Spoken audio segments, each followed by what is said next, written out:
So this roof has valleys where the dormers meet up with their various main roof slopes. And traditionally they didn't flash those valleys. What they would do is they would sweep, they call it sweeping the valleys, and the shingles would fan as they went around the valleys, and they would cut the shingles in almost pie shapes to fit that to fit that sweeping. They put a little cant strip underneath them to help ease the shingles around the corners, and it makes for a beautiful roof. It was done in the period, I think, less for its looks and more as a way to avoid having to put flashing in. There were a couple of roofs in the 18th century that had leaded valleys, but they were very rare. This is really the common way of doing it, was to sweep them. To recreate that sweeping today takes a lot of practice and experimentation, and we had to do that here to get them to look just right. And I think the roofer did a really fabulous job working out that detail with us. And it's you'd like to think that each row would have the same radius in order to create that fanning, but in reality that radius changes slightly from one row to the next in order to make it work out. And then the real complicated thing is that as you get to that top, the shingles that are coming around to form the ridge at the top of the dormers, the shingles on one side need to extend past the shingles on the other. It's called combing the ridge. Instead of putting a cap on it like you often see on shingle roofs today, they simply extended the shingles on one side a couple inches beyond the shingles on the opposite roof. But all that's got to come together as you're still sweeping it into it, and it's got to flatten out in the main roof. And that's a very tricky thing to do. We did cheat and put flashing underneath these shingles. We flashed actually between each course as we were doing the sweeping.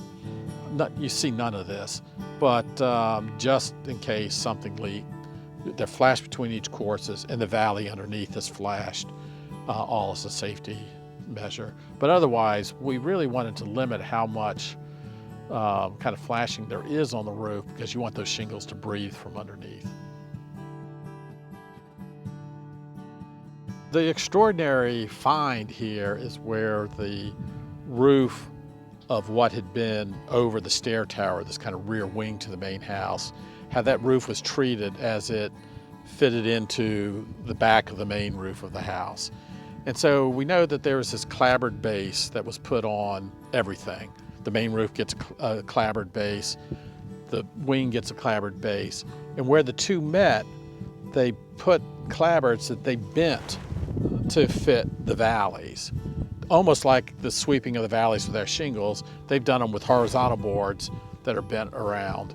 And to think about it, they're bending these things that are going to be tough to bend anyway. They're set on, they're lapping over top of each other, just like weatherboards.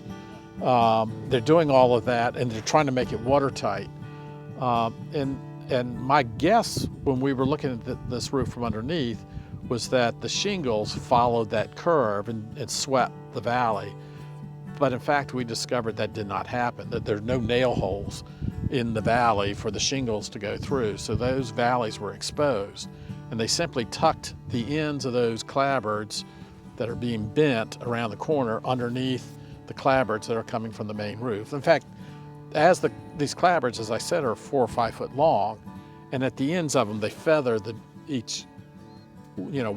along the length, so they'll feather the ends of them together to create a seal. One nail goes through 2 boards that are kind of shaved down and fitted together.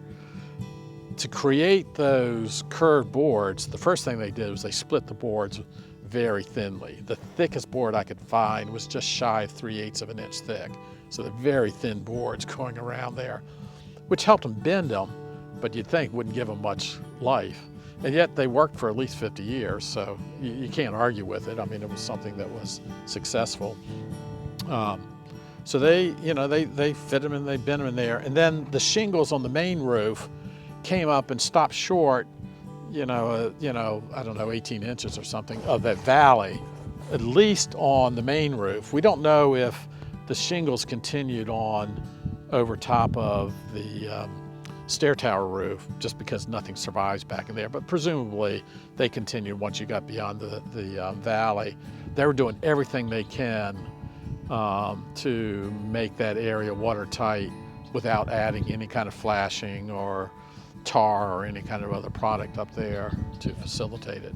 Yeah, I think in some ways this is one of the most unusual features that we have seen in this house. It's been full of all these great surprises, and this is in some ways it's the part of a building that just never survives, and it's also particularly early, and you combine those two things to be able to see how craftsmen in the period resolved this.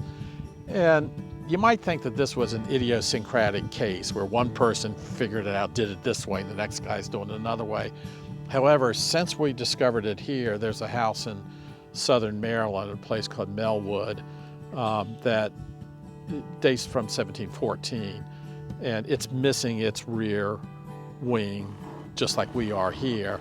But when you go up on the roof, you can see the telltale signs of where it had clapboards that were bent in the valley like this one. And so here we are, today, an hour and a half drive today away, and somebody's solving that problem in a very similar fashion. And so I think it must have been understood by carpenters in the period that this is a way to treat competent roofs at the turn of the 18th century.